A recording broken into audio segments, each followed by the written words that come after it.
Students, today in our HRM chapter, we will take a new topic, that is the grievance and redressal.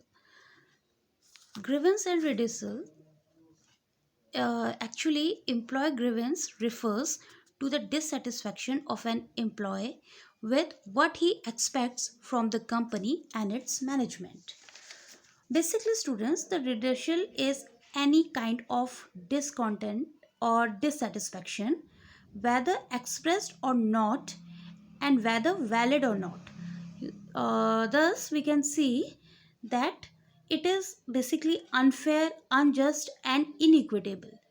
Grievances are mainly comes from the unfair, unjust, and inequitable causes of management and the organization policy. Grievances may arise due to there are several factors behind the grievance. First is violation of management's responsibility. If I say the working conditions are poor, such as working conditions are poor of any organization, definitely it will create the disputes among the workers and the management. The poor working conditions, basically the lighting problem, the heat problem, the sanitary problems, drinking water, etc. Next, if the it could be also due to companies rules and practices. If the policies are poor and not up to the mark, then also it creates the grievances. Collective bargaining agreements, the agreements between the labor union and the staff, labor laws, the factory laws, the workers basic laws, and many other laws that are related with the rights of laborers. If they are not up to the mark, if they are not implementing on the organization, then definitely it could be the reason of the disputes. Then unfair treatment in promotions. Again, unfair treatment in promotions, if the problems are related with the wages and salaries and the development of the workers, it creates the problem in the organization. Well, what are the essentials of grievance? Why it is important, that what are the main features are related with the grievances? First is the discontentment arises due to something connected with the organization. With the organization, students, we can see that a grievance may be expressed or implied, or you can say the discontent may be rational or irrational. So, discovery of any disputes can be through observation, open door policy, exit interviews, grip boxes, opinion surveys. So these all are the means from which we can come to know why the workers are dissatisfied or why they are not giving their maximum output in our industry. What are the reason behind of their grievances or their dissatisfaction, that are basic reasons for the grievances. Next, let us talk about the sources of grievances. So first of all, the grievances are resulting from management policies. As I say, the management policies which is made through the top managers, if the policies are not fair, if they are not providing justice equally, then it could be the basic root of the problems. First, wage rate or scale of pay, the first main major problem of all the grievances. Second, overtime. If the workers are not providing enough remuneration for their overtimes. Leave, if their problem is related with leave, if they are not getting sufficient leave or leave without pay, then also, then the transfer policies are again biased or not satisfactory. Seniority, promotion and discharges, the policies related with seniority, promotion and discharges, if they are also unsatisfactory factors. lack of career or development plan. If the workers are not getting enough opportunity for enhancement their career, for growing, for growth, then also it could be the reason of their grievances. Lack of role clarity. Role clarity, here you can say that if the workers are unknown about their work, their responsibilities, their authority. Lack of regard for collective agreements. If the agreements between the labors and the labor union are not described, are not clear. Hostility towards a labor union. The labor union is basically the representatives of the workers working in the any organization. So if the policy related with the labor union is also not clear or also biased, then also it creates problem. Or the last one is the autocratic leadership style of supervisor. See, the leadership always provide motivation to the workers, but if the leaders are kind of autocratic, then the working condition will not be healthier.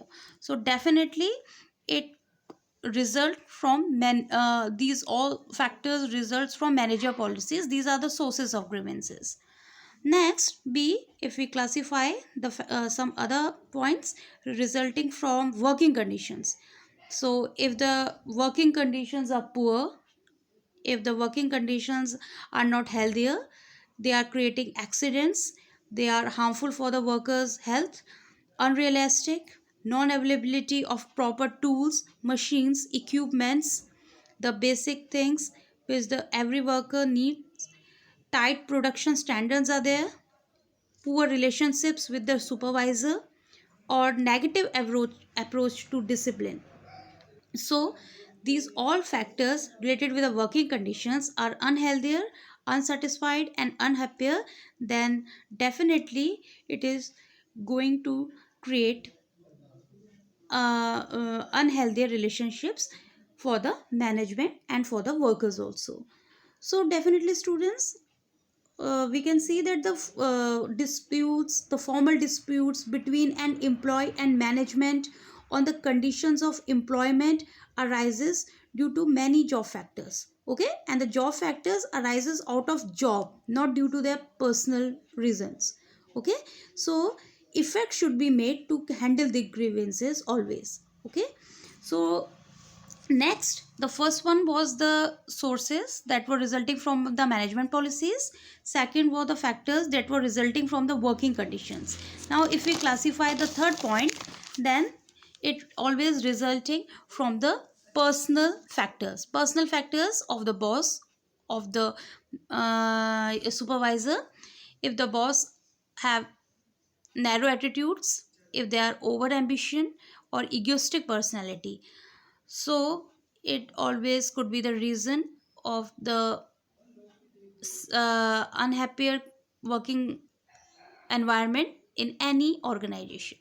Now the question comes before us, how to handle the grievances, what are the basic steps for creating a good environment in any organization. So it is very necessary to keep some points in mind while dealing with complaints of subordinates. Okay, so effects of grievances is always on production, employees. Okay, if we talk about the effects, so always it creates the negative effects of grievances. If I talk about the effect on of employees, if the workers are not happy, if they are not satisfied, if they are discontent, that what will be the result? It will increase their absenteeism, it will reduce the level of commitment of workers, and it will also reduce their morale, that always that it also increase in accidents. On the other hand, what will be the effect on the managers?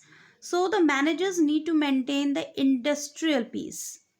Suppose if I give you the examples include discipline. If there is lack of discipline, if there is harassment in the industry, if there is improper classification, or if there is demotions, etc., it will always discourage the workers. Now, how we have to handle the grievances? First thing is, a grievances not be real. It should be it should not may be unreal.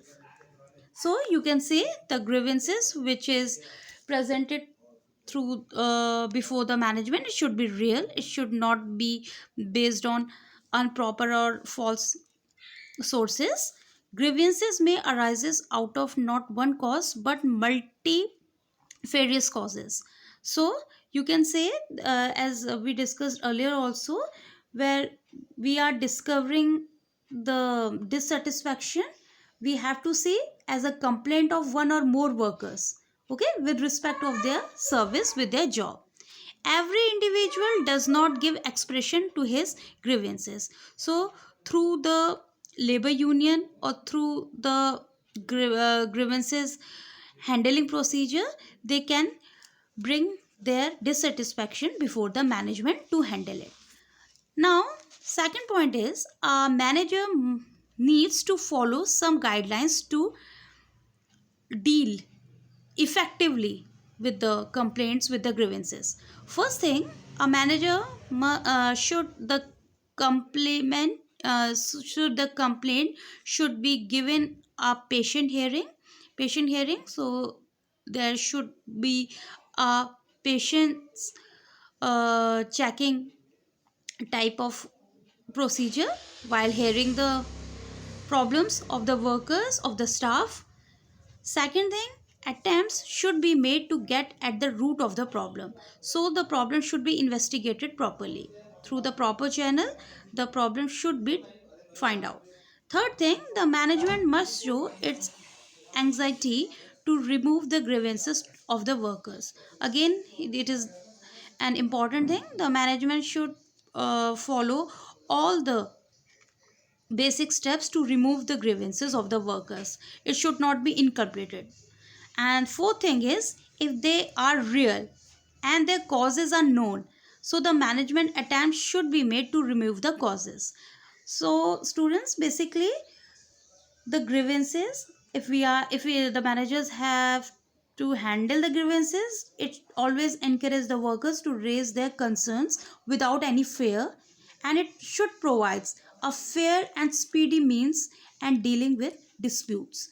So the opinion surveys, or if the complaints are given through the grip boxes or through the open door policy or exit interview or observation, it should give a proper, speedy and fair solution immediately.